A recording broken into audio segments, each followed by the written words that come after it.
Hey everybody, this is Troy over at Uncomfortable Truths. Thanks for checking me out. So today we have some news about our big old boy Cenk Uygur over at TYT, who is running in the Democratic primary for President of the United States. And unfortunately for Cenk and the people that are fans of him, things are not going all that well. He's not going to be on the ballot in Nevada because he decided that instead of filling out the paperwork as it appeared, he was going to cross out natural born citizen and write naturalized. He did something similar here in New Hampshire, and he just met with the New Hampshire Ballot Law Commission there in New Hampshire, and they determined that he is also not going to be on the ballot in New Hampshire. Now, Cenk made a lot of hay about this, and TYT just released a video kind of talking about their perspective about why he's, not been allowed and how horrible that is.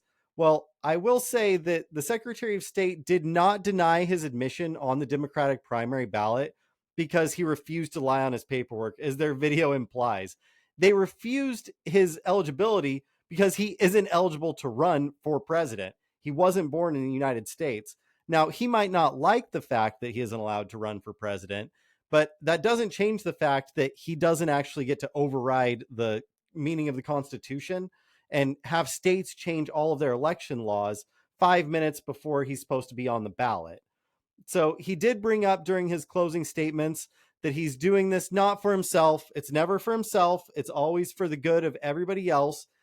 Just selfless Cenk. He's doing it for himself and his 4,000 donors, is the reality. But he's, of course, saying it's just for the other naturalized citizens and the 4,000 people that he duped into donating to his campaign. He was arguing with this committee, the ballot committee, that because he's polling higher than a couple of Republican candidates, who, by the way, are polling so poorly, they are not going to be eligible to stand on the stage during the third GOP election debate, that because he's polling higher than them, that he should be eligible to run for office, which of course has nothing to do with the reason why he isn't eligible to run. But just like Cenk, it doesn't really matter because they aren't real contenders for the presidency. So that really isn't an issue. So Cenk goes on to kind of like whine and throw this fit a little bit, in my opinion, where he says, when people hear that you weren't born in the United States and that you're a naturalized citizen, he's talking about like the eighth grade, they say, ha ha, you can't become president. Uh, do people say that, especially in the eighth grade? First off, I don't know that many eighth graders who actually know that. And I just don't buy that many people are actually saying that to naturalized citizens. Admittedly, I'm not a naturalized citizen. I was born here, but I have never heard anybody say that. And it would be super weird to have that statement come out of an eighth grader's mouth. But that's just something that I find strange. But he made a big deal about it. And I just want to say, so what? Say that somebody actually does say, haha, you can't run for president.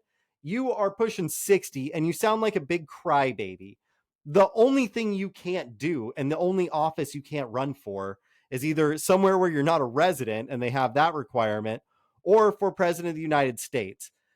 You have a hugely influential media outlet and you make more money than almost every other American in the country. So if you're so worried about being perceived as a real American, then we should stop worrying about is whether or not you're going to be able to get on the ballot, because most Americans are too busy trying to scratch together a living to have pity for a multimillionaire who is only barred from one office in the country. You can literally do anything else, and you've been extremely successful in doing so. So this idea that he's not doing it for myself and the selfless Cenk narrative that he's trying to pitch is really starting to get under my skin. Now, I've tried to be extremely respectful. I know a lot of people that watch this show are fans of TYT, but this idea that he's going to keep taking money and pretend to run for president at this point is actually getting to the point where I think it's unethical. It's not okay to ask people to donate money to your campaign when you know that it has no chance of succeeding. So he's saying he's doing this for the people that are naturalized citizens and that they don't belong. And as somebody who is a pretty far right winger, that is certainly not true of the communities that I have lived in, which are overwhelmingly right wing Trump voting places. We absolutely love legal immigrants as a whole. Of course, there's idiots and there's people that say dumb stuff everywhere.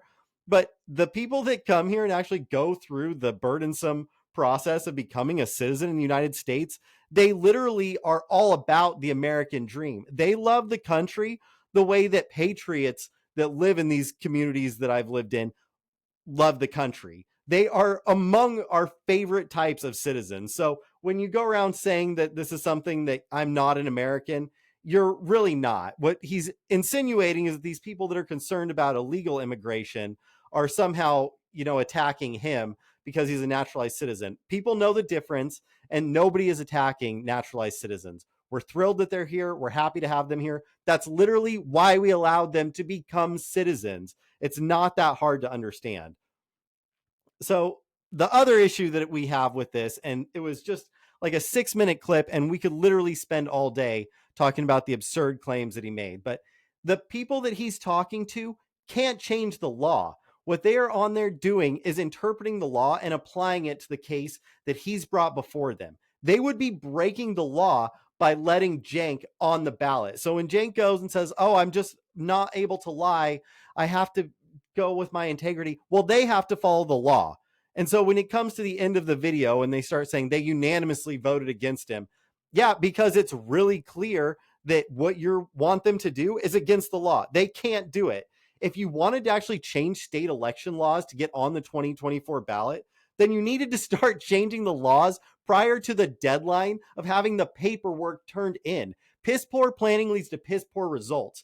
And this is what happened in this instance. For you to get upset with these other people is absolutely ridiculous. You are not a victim in this situation.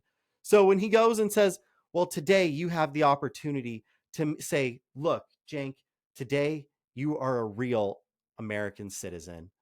No, Cenk, that's not the case. I'm here to tell you that every single day you are a real American citizen.